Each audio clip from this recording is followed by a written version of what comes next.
And over in Mississippi, many communities still dealing with flooding. This is a big part of the problem. A dam eroded due to the heavy rain, and neighborhoods and roads from Picayune to Hancock County, they are still underwater. Winston Reed is in that area.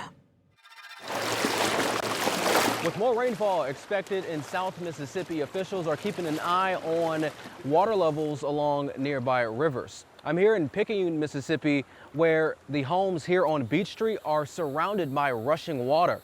The flood currents are so strong that I can feel the strength of the current in just inches of water.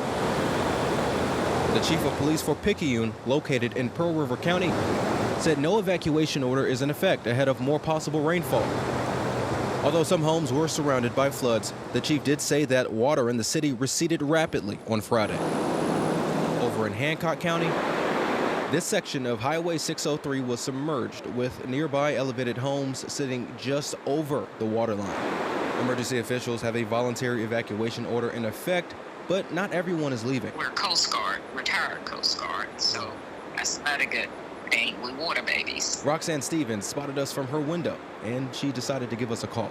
Her husband was out of town, so she'd figure it was a good way to kill some time. You're born and raised in any type of circumstance, and you can't run from it. You just adapt to it. Unfortunately, I was born in Mississippi. We have hurricanes. We have water. And either you learn how to swim or, you just have to adapt.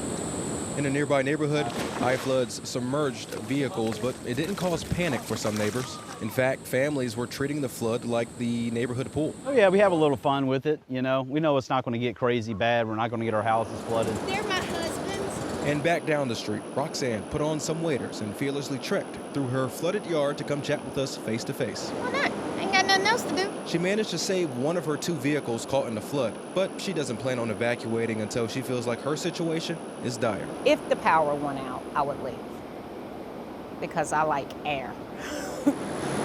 Reporting in South Mississippi, I'm Winston Reed, WWL, Louisiana.